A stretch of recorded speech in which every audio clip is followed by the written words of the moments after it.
World Cup, Argentina defeats Netherlands to reach final. Brazil thought its nightmare was over, but perhaps it's only just beginning. After the humiliation of being obliterated by Germany, those who had dreamed of a Brazilian World Cup triumph might have thought they would be left alone to quietly lick their words or perhaps console themselves with a somber walk along the shores of the Copacabana. Alas, such a luxury will not be afforded to them, not now at least. Instead, neighbors Argentina will launch an invasion of Rio Sunday, hoping to start their own party in its arch-rival's backyard.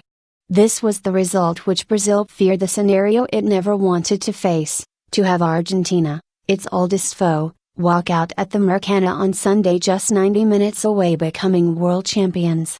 While Brazil had leaked goals in its shambolic defeat by Germany, Argentina displayed true grit and then come under pressure in a penalty shootout to book its place in the World Cup final for the first time in 24 years, the fifth in its history. Don't bother telling those with their faces painted blue and white that was a tepid and insipid encounter. They're probably still jumping up and down with joy, while celebrating Argentinian Independence Day like never before. I'm very happy because we reached the final and now we will see what we can do, Argentina coach Alejandro Sabella told reporters. We will give everything as usual, with humility, work and 100% effort. A goalless 120 minutes was enough to bore most to tears, but when Maxi Rodriguez struck the decisive penalty kick to win the shootout 4-2, the march to Rio began and Brazil closed its eyes. For the third time, Argentina will play Germany in the final, having won in 1986 and lost in 1990. But regardless of the opposition, it will surely need to improve on this performance. Lionel Messi, the man who has inspired Argentina on so many occasions, was almost anonymous, but he was not the only one to disappear. This game was a case of going from the sublime to the ridiculous, as the sequel to Germany's dominant display over Brazil was temporarily forgotten as these two sides served up one of the poorest offerings of the tournament. It was dire. So dear you had to keep pinching yourself that this was actually a World Cup semi-final. For all the talent on the field, the inability to keep possession, deliver a cross or even manage a simple pass proved beyond those on show.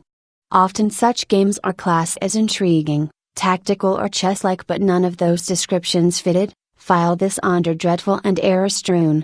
Neither side deserved to win and penalties looked the most likely outcome from the offset. A stark contrast to Germany's 7-1 thrashing of Brazil on Tuesday.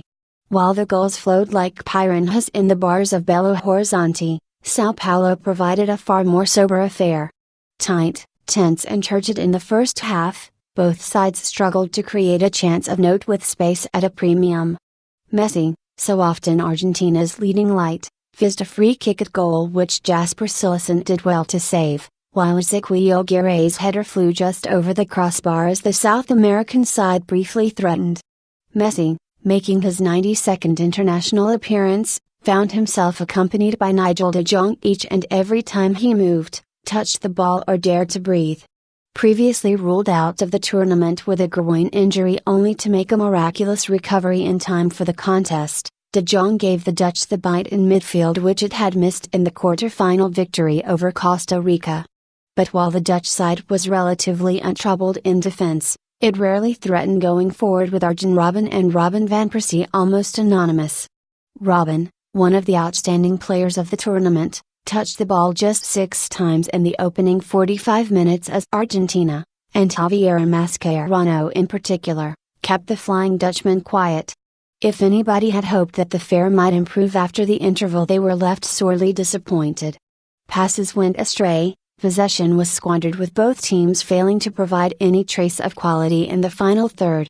And yet, with the contest at 90 minutes, the Dutch had the opportunity to win the tie in the most dramatic fashion as they attempted to reach a second successive final.